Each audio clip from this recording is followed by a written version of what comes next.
Welcome to the Catalyst Life Coaching Podcast with John Kim and Noelle Cordeaux. If you're inspired to begin your own life coaching practice or just want to learn a little bit more about what it's all about, visit JRNI.co. That's JRNI.co for more information. Your adventure awaits. Hey guys, on this week's episode of the Catalyst Life Coaching Podcast, we're going to talk about why your story matters and how it can change lives. Noelle, this is a super important topic. Yes, it is a super important topic. Most people don't believe their story matters. Actually, most people reject their story and want to rip out chapters. That's so very true. And a big part of it is not being able to see the value in your experience as you're going through it. Yeah, most people, when it comes to their story, there's a lot of things that have happened that's aligned with guilt and shame. There's a lot of things that happened they wish they didn't happen. And so they don't want that to be a part of them. And that's why they don't accept. Instead, they deny. Stigma.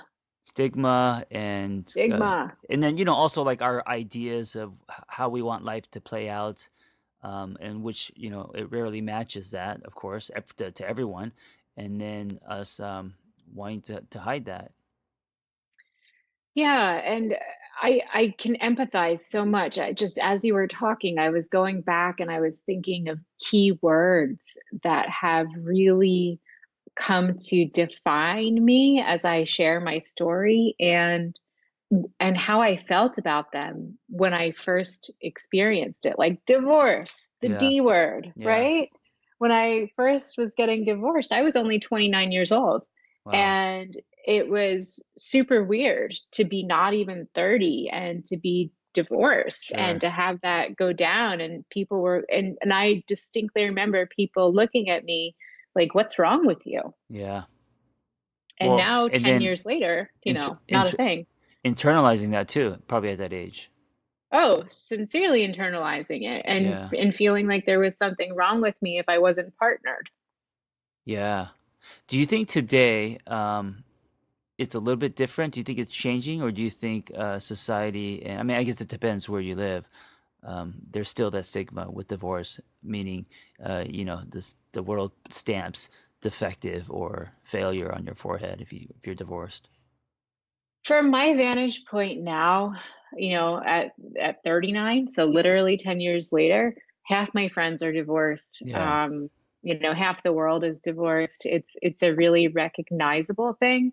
And it's part of a unique club of, if you've been through it, it's like, oh yeah, I know how that goes. It's terrible.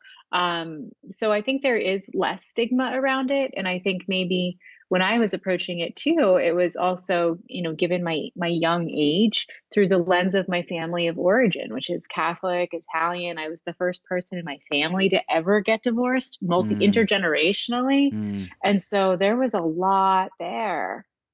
Yeah. So I got divorced at 35, a little bit later than you.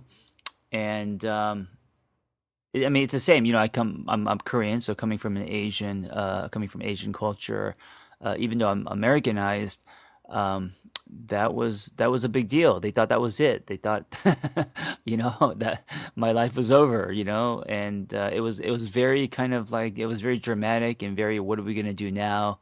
It was like a tragic thing that happened. Don't you love that when the whole family comes together and looks at you like you're a specimen? What are we gonna do now? Yeah, it was. I remember that moment. We were at Sizzler because my parents love Sizzler for some reason, and they wanted to give me their Forerunner, and I guess that was just their way of trying to to help me. And I was like, I didn't need a car. I needed a hug. Aww. But I gotta say, divorce, and I don't know about you, that was the first domino that led me to this entire journey. So although painful, I feel like it was meant, and it was one of the most important things in my life.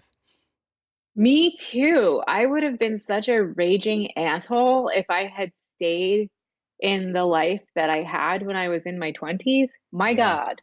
Yeah. So when it comes to our stories. Let's talk about why our stories matter, and also, of course, how they can change the lives of others. I think our stories matter because you only have one. And also, your story, no one else has your story. And I think a lot of people see that as a negative, meaning they want different stories. But if you embrace your story, and I know it's a process, and you embrace all the stuff that's happened, the bad stuff as well as the good, and it becomes your unique story, right? The story becomes, your snowflake. That uniqueness, I think, when shared, can then become empowering and valuable instead of something that is hidden and shame based. I agree. And I think that right now we are at a point in history where the concept of sharing your story to allow others to stand with you or to reach your hand out to be held by others uh, is reached a really poignant marker of cultural Oh significance. yeah, So I yeah, think the Me Too movement tipped it. yep. And there was just this groundswell of people sharing their stories. This happened to me, and so many other folks saying, Me too. And I've never experienced anything like it in my lifetime. I've experienced moments like that privately. So, Journey Coaching does a lot of different things. We obviously train our awesome coaches, but we also work on really interesting projects involving social justice and marginalized populations. Hmm. So, I was in a room in Mississippi with a bunch of folks who are working on the problem of the point of diagnosis with HIV for Black gay men. And oftentimes in poor areas, housing is the first thing to go, job, health really kind of tanks. And we were asking folks, what's the most important thing when you first receive that diagnosis? And almost universally, the answer was, I want to talk to somebody else who's been through it. I Mm. want to hear from somebody who has had the same experience as me. I want to know what they did. Well, this is a part where now your story can help other people, Yes. right?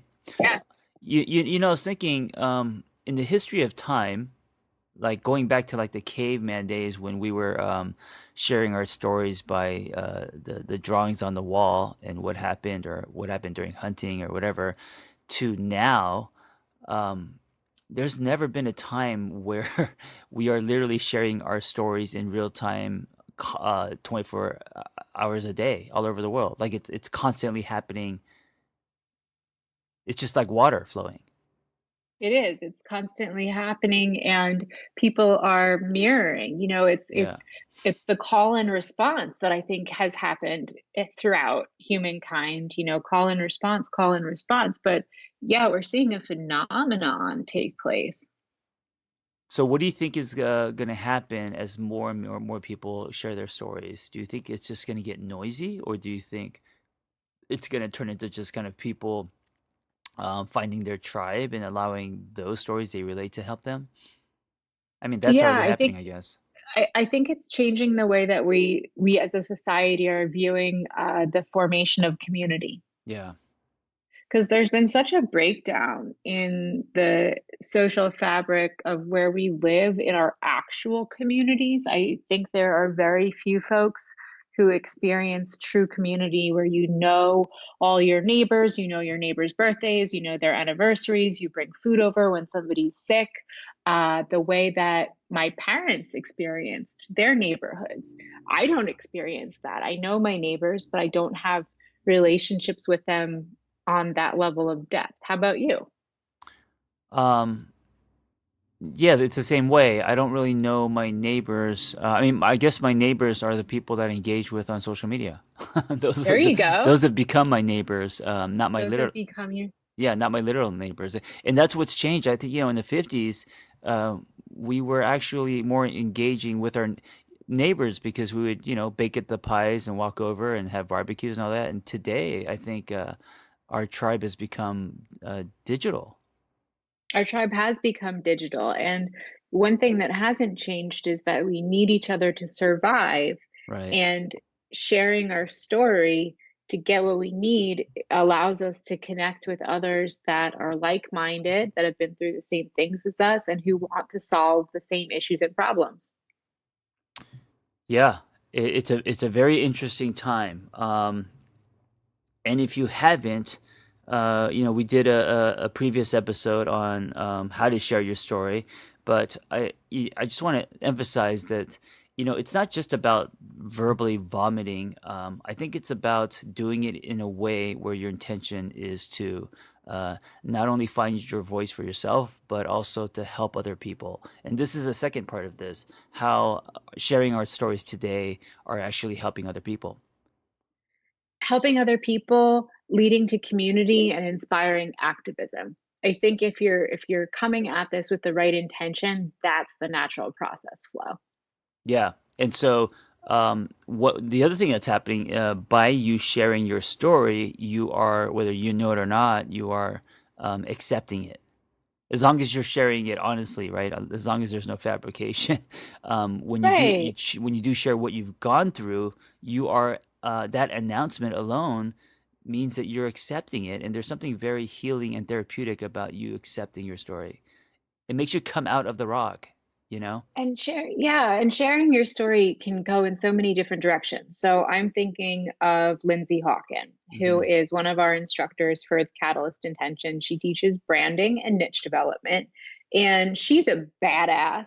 Yeah. And she just recently led the marketing effort for the United Nations on ocean conservation regarding plastics. Mm. Now let's follow this back, several steps through. So Lindsay shares her story a lot, but what she cares about the most in the world is oceans Right. and plastics. She's a surfer. So her story is directly tied to literally what she likes to do every day, which is get on that surfboard. And she and I were talking the other day, and she said to me, Noelle, the world of plastics and oceanography is very small. And so over time, given her commitment to her thing and what she loves to do and shouting from the rooftops, we need to save our oceans, has led to her becoming an expert online in real life with Hmm. this very small, close knit community of people who are trying to save the oceans. That's awesome. Yeah, that's actually a great example. And as you were saying that, I was thinking about me. The thing that the message I'm trying to put out there is that it's okay to be human. And it started with me saying that it's okay to show yourself as a therapist, but today my whole thing is that it's to humanize yourself. Going back to just being human, and then I try to show myself in a very human way, hoping that others will as well. So it doesn't have to just be about big life missions. It could be something like um, just reminding the world that you're human. Yeah. Reminding the world that you're human. And I try to do that too. Is Yeah, it would be so easy for me to fake it sure, because I have the title of CEO, sure. and I have to travel a lot, and I can take cool pictures, and it would be I could curate the weirdest story if I wanted to, but it's humbling, and I feel like it's important for me to say, my kitchen counters are not clean right now. Yeah, and you know what I don't have a perfect life. absolutely, and I kind of I do that as well. And showing those sides of you, showing the crevices and the cracks and all of that, um, people relate to that so much. Just as much as a big thing, like if you went through an eating disorder or an addiction or whatever. Yes, of course, obviously people can relate to that, but people can also relate to peeing in the shower, or some of the other things that I write about or talk about, because they're very everyday life. How often do you pee in the shower? This is a major theme, John. I do it all the time now. And I wasn't allowed to when I was married, but I do it almost every day, and it's okay. And it was never about peeing in the shower; it was about lying about peeing in the shower. But man, I write my name in the wall in the morning. It's all good. It's a Oh it's a my good thing. God, Yeah. dude. Okay. Well, moving on. John Yeah, pees in the shower. Real life, everyone. real life, and it's okay. It makes me human. Um, It does. Yeah, but going back to stories and how important they are, especially now with the ability to give everyone or everyone has their megaphone, you should use it. And more importantly, I think the sharing of your story it works twofold. One, it helps you accept your story, and then two, it helps other people because whether you believe it or not, there are parts of your story that someone in this world can relate to, no matter what. No matter what. And okay, so briefly, let's do a little speed session on times when sharing our story has helped somebody and you had no idea. Oh man.